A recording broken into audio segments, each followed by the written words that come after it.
Salutare, dragilor! Bun găsit la un nou episod Povești de viață locomotorii. Nu ne-am văzut de mult. Mă bucur că suntem iarăși împreună, așa cum v-am promis la sfârșitul lunii iulie, când ne vom vedea în prima vinere din luna septembrie. Iată că a ajutat Dumnezeu și ne putem vedea. Sper că sunteți bine, sper că sunteți cât de cât sănătoși. Sper că ați avut parte de un concediu frumos, și de o vară frumoasă. S-a terminat concediul, a fost ok-ish, ca să zic așa, adică cu multe aventuri și peripeții nu prea plăcute, știu eu, stricat de mașină și vreme proastă la mare. A fost ceea ce conștientizez de fiecare dată la fiecare concediu este că niciodată nu avem timp suficient. Niciodată nu apuci să faci tot ce ți-ai propus. Tocmai de aceea trebuie să-i cer scuze Ioanei că nu am apucat să o contactez, pentru că nu am apucat să fac foarte multe lucruri. Am stat 3 săptămâni în țară, dar au fost 3 săptămâni programate așa cât de cât la calendar și cu toate acestea tot nu am reușit să ne ținem de tot ce ne-am propus. În prima săptămână am avut puțină treabă, știu eu, am făcut pașapoarte, am fost la o comisie care în sfârșit este definitivă. Apoi am fost la mare o săptămână, 7 nopți, iar în a 3-a săptămână abia ce am apucat să ne mai vedem o parte dintre rute. Știu, am fost la Hunedoara la mormânt la mama, am fost la Alba Iulia 2 nopți să o vizitez pe sora mea. Deci a fost totul foarte, foarte rapid. De ce zic că a fost ok? Și pentru că la mare am avut ghinionul să fie o vreme destul însorită, dar cu un vânt foarte puternic și valuri foarte mari. Deci am stat 7 zile la mare, dar nu am făcut plajă nicio zi și nu am reușit să intru deloc în apă. Ne-am bronzat așa ca tractoriștii, însă a fost frumos, pentru că pentru prima dată am experimentat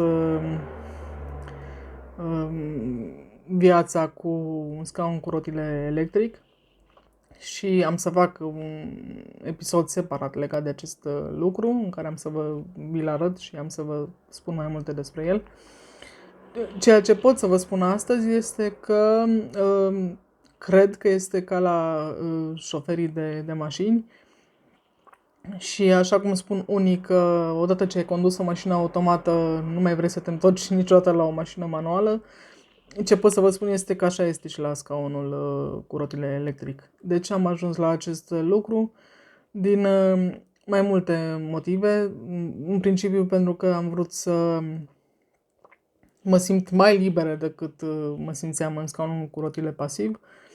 Și într-adevăr este o experiență extraordinară, chiar te simți liber, chiar este mult mai ușor, atât pentru mine, pentru că de câteva luni am niște dureri foarte puternice de spate, atât de puternice încât nu reușesc să dorm decât 4 ore și pe ceas la 4 ore mă ridic și mă doresc spatele îngrozitor. Trebuie să mă ridic, indiferent că mi-ar fi somn, că aș mai vrea să dorm sau nu. Sunt niște dureri atât de mari încât trebuie să mă ridic și să vin la birou, să stau în șezut, pentru că nu mai pot să stau întinsă. Și atunci reușesc să dorm uneori 8 ore, pentru că dorm cele 4 ore seara și ziua mai mă întind și reușesc să mai dorm 2-3, până iarăși mă trezește durerea de spate. Am făcut ceva tratament, iau ceva pastile, creme și restul, dar momentan văd că nu trece. O să văd pe viitor ce pot să fac la acest lucru. Deci acesta este unul dintre motive pentru care am ales scaunul cu rotile electric și al doilea ar mai fi pentru că tot de câteva luni mi se umflă foarte tare picioarele și am început să iau niște medicamente de apă. Cred că corpul meu conține mai multă apă decât ar trebui și se pare că a mea se stochează, ca să zic așa, la picioare și sunt foarte umflate, uneori nici nu pot să mă încalț. N-ar fi nici asta o problemă foarte mare dacă nu ar fi și dureri foarte, foarte mari atunci când pășești. Dar da, foarte frumoasă experiența în scaunul cu rotile electric pentru că îmi ușurează și mie viața și o ușurează și pe cea însoțitorului, iubitului, soției, soțului și cu cine sunteți. Deci v-aș sfătui din tot sufletul să încercați. Știu că sunt foarte scumpe și al meu a fost destul de scump, cam 1000 de euro, dar vreau să vă spun că merită. Deci încercați și în România, știu eu, prin Casa de Sănătate, dacă se poate, dacă există vreo modalitate, să faceți cumva să faceți rost de un scaun cu rotile electric, pentru că este extraordinar. Să te poți plimba chiar și de mână cu persoana iubită în sfârșit. Cam așa a fost în concediu. Am să vă povestesc în episoadele viitoare și că am avut experiențe destul de neplăcute și la hotel. Noi am făcut rezervarea din ianuarie. Am și sunat în prealabil și am întrebat dacă există rampă, dacă există lift, dacă există cât de cât condiții decente pentru o persoană cu dizabilități în scaun rulant. Au spus că da. Din păcate, când am ajuns acolo în prima zi, am descoperit că nu e chiar așa. Ce este mai trist este că hotelul prezenta și oferea și o bază de asta de tratament în care puteai să faci kinetoterapie, masaje și restul. Ne-am bucurat în prima fază pentru că am zis ce bine am să fac contra cost, știu eu, niște masaje, niște tratamente și acolo, poate mai mă ajută la dureri. Nu am avut norocul pentru că nu am stat la acel hotel. Dar am să vă povestesc pe viitor ce s-a întâmplat. Tot ce pot să vă spun este că, din păcate, chiar din momentul în care intri în țară, știu eu, de la graniță, te întristezi. Te întristezi când vezi cum sunt oamenii în general, plus comportamentul lor față de persoanele cu dizabilități, dar oamenii în general, știu, de la graniță, unde am stat 3 ore în coloană ca niște oameni decenți, să observi că pe banda de urgență trec tot felul de firme de mașini scumpe, cu persoane pline de tatuaje, cu foarte multe grame de aur la gât, și că ei își permit să folosească banda de urgență și apoi când ajung în față să semnalizeze, să îi lași să se bage pe banda normală. Frumos și tipic românesc, din păcate. Iar comportamentul și la mare ne-am lovit de foarte multe lucruri. Pe lângă comportamentul lor josnic și grotesc a unora, te lovești evident de faptul că nu găsești terase cu rampă, nu găsești, și nu doar la mare, din păcate, chiar și la Sibiu m-am lovit de acest aspect. Este trist, foarte trist. Nu știu, chiar am căutat online și am spus că data viitoare când mă duc în concediu, cred că trebuie să-mi cumpăr propria rampă și să o țin în portbagaj și unde mă duc, să mă duc cu rampa mea de acasă, ca să zic așa. Pentru că nu sunt. Și oamenii dau din umeri și îți spun că asta este un lucru care, știu eu, sau să nivelezi cât de cât la același nivel cu localul, asfaltul, unde îți trebuie o pungă de, știu eu, ciment sau ce Dumnezeu îți trebuie ca să faci la nivel. Dar indiferența este crasă și imensă și nu ai cu cine să vorbești. Pe litoral mai este o problemă și anume pe toate falezele lumii nu există toalete cât de cât accesibile persoanelor în scaun cu rotile. Sunt acele toalete, știu eu, de plastic care le vedeți, dar eu una nu pot să folosesc acea toaletă.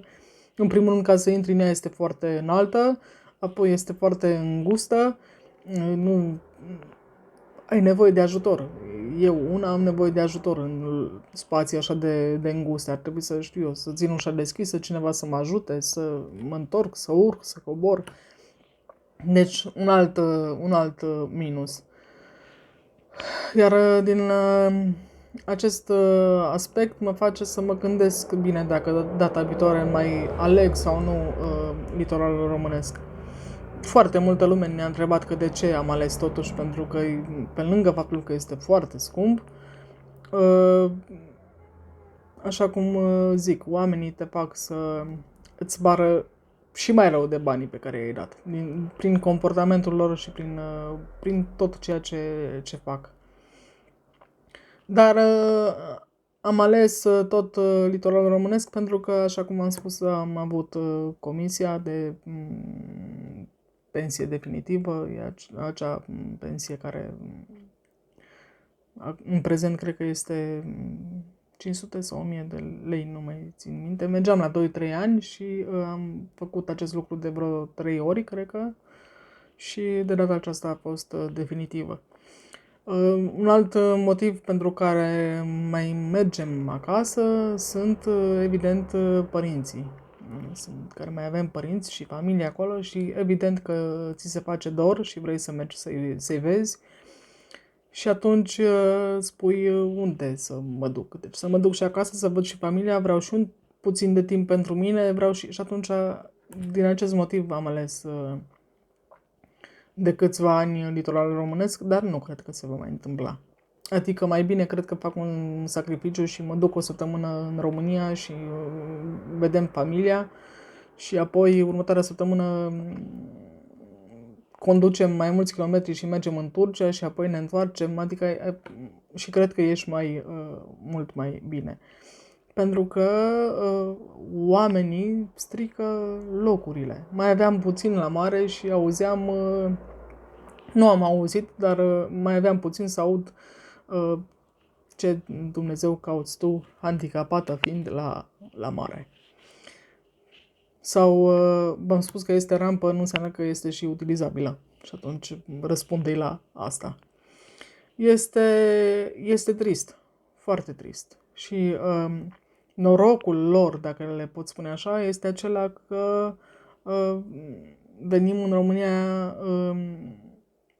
relativ rar, de câteva ori pe an doar, și din acest motiv încerc să păstrez calmul, dar pe voi, cei care stați acolo zi de zi, v-aș sfătui să luați atitudine, pentru că nu se poate așa ceva. Trăim în 2022 și încă să-ți fie rușine, de rușinea lor mai mult, pentru că nu pot să-ți ofere niște lucruri care ți le oferă, mă refer aici mai mult la litoral, pe banii noștri. Adică nu m-am dus cu bilete de vacanță, nu m-am dus cu tichete de nimic, m-am dus cu bani cash. Înțelegeți, și care nu au fost puțini și nu am stat la lux, era un hotel de 3 stele, nu am fost în Mamaia, am fost în Eforie Sud, adică și totuși pe banii mei, ca să spun așa, mai ești și jignit și tratat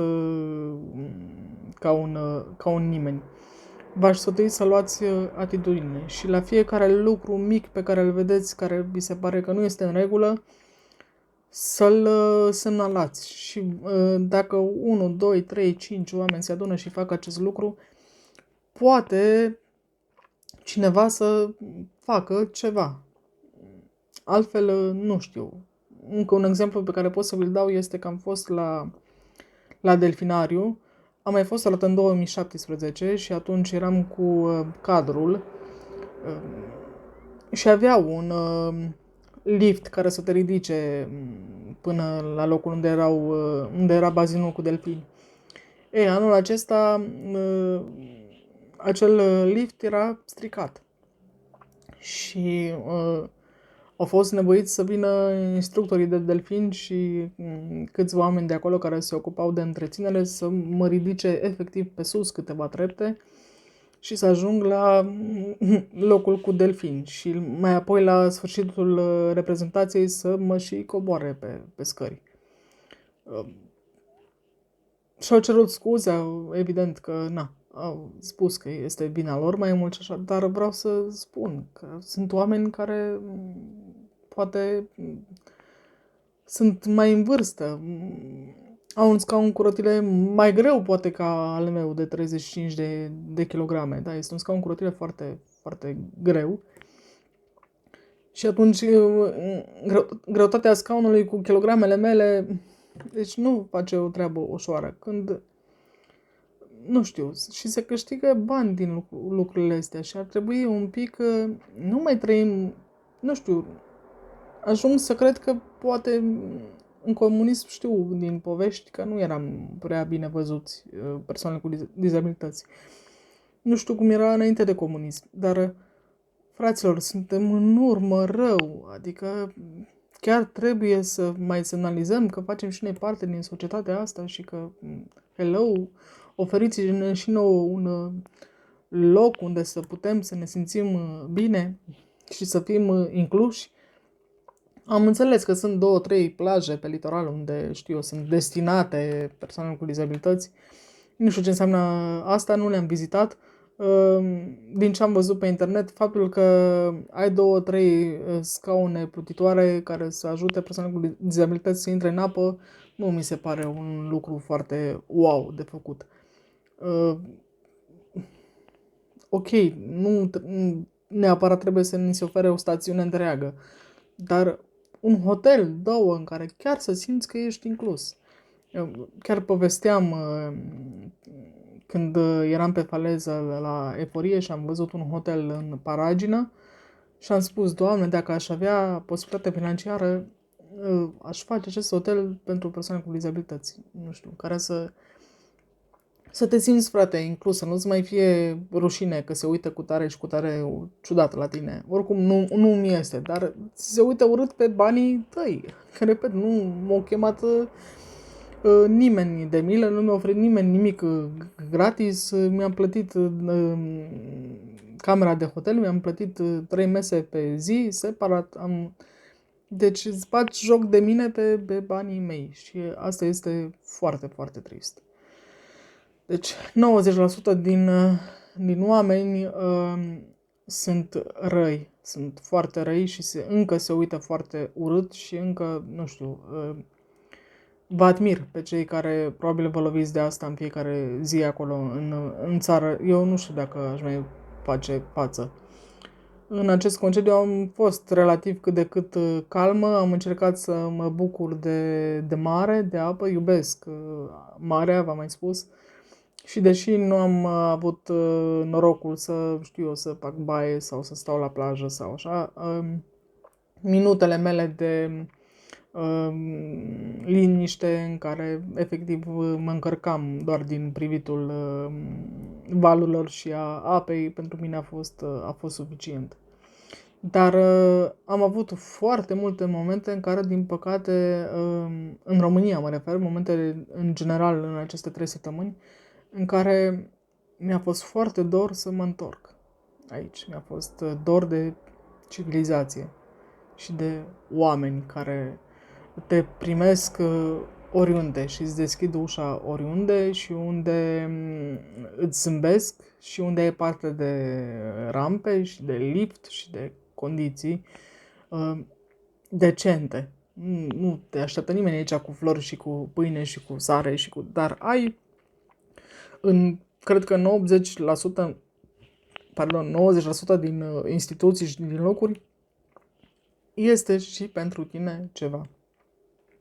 Este o baie pentru persoane cu dizabilități, este o rampă, este o parcare, este strict un necesar. Apropo de parcare, dacă am mai făcut un lucru bun din acest concediu, a fost faptul că am făcut rost în sfârșit de etichetul de parcare european și am fost foarte fericită. Deja l-am folosit aici în Germania de vreo 2 ori și sperăm să fie ok. E plăcut să știi că în sfârșit ai voie să parchezi acolo unde este semnul de persoană în scaun cu rotile, pentru că ești o persoană în scaun cu rotile. Și să nu mai primim amenzi, pentru că am plătit destul de multe de-a lungul anilor. Cam asta a fost. Am să vă povestesc în episoadele viitoare, cum am zis, și despre scaunul cu rotile electric și despre experiențele mai puțin plăcute la mare, știu eu, cea cu hotelul. Probabil ați văzut pe coperta canalului de YouTube că am scris că voi posta în fiecare vineri la ora 20:30. Nu neapărat că voi posta clipul fix la acea oră, voi posta în timp ce voi filma, știu eu, și dimineața și la prânz, dar am pus ora 20:30 pentru a fi sigur, cei care, știu eu, mai pot să mai iasă din casă și au și alte activități, să fie sigur că vinerea la 20:30, știu eu, ca un serial, ca o emisiune pe care o aștepți, la ora 20:30 cu siguranță va fi clipul pe YouTube. De-aia am pus acel program. Ca noutate vă mai pot spune că în concediu am făcut și un TikTok, ca un profil, o pagină de TikTok, nu știu cum să-i spun. Povești de viață locomotorii are TikTok și îl puteți găsi, cred că și dacă scrieți Povești de viață locomotorii, sau dacă nu, prescurtat literele de la fiecare cuvânt cu punct între ele, deci p.d.v.l și puteți vedea acolo și ceva imagini scurte din concediu. Asta așa ca o paranteză. În rest, mă bucur că m-am întors. Vă readuc aminte că există o adresă de e-mail unde puteți să-mi scrieți, să mă întrebați, știu, poate aveți curiozități, alte curiozități din concediu, vă răspund cu drag. Povești de viață locomotorii @gmail.com. Dacă sunteți noi pe canal și găsiți ceva interesant, nu mă deranjează niciun, știu eu, o distribuire sau un like sau... Da, înainte vă spuneam că nu cercesc astfel de lucruri, dar am ajuns la concluzia că este totuși munca mea ce fac aici, o fac gratis, o fac cu drag și dacă cei care își permit și au milioane încă continuă să spun acest lucru, am să încep probabil să o fac și eu, pentru că poate așa din like sau din distribuire sau din subscribe ajunge acest canal la mai multă lume. Ce să zic, să aveți grijă de voi, ne vedem vinerea viitoare cu un episod, probabil, dacă nu primesc ceva interesant între timp, cu o prezentare video a scaunului meu cu rotile rulant. Și am să vă spun așa mai multe despre experiența cu el, pentru că încă îl învăț. Pe curând, să aveți grijă de voi și ne vedem vinerea viitoare. Dacă a trecut o mașină foarte mare, sper că nu mai auziți. Spuneam că ne vedem vinerea viitoare, dacă îmi permite și sănătatea, pentru că, din păcate, de la lună la lună, de la săptămână la săptămână, apar tot felul de alte probleme destul de deranjante și am așa momente în ultimul timp în care obosesc și mă supără situația, efectiv mă supără, mă enervează. Când apar dureri noi, când nici nu ești obișnuită cu altele mai recente, apar altele în plus și uneori, pentru că sunt om și eu, am momente în care mă supăr, efectiv.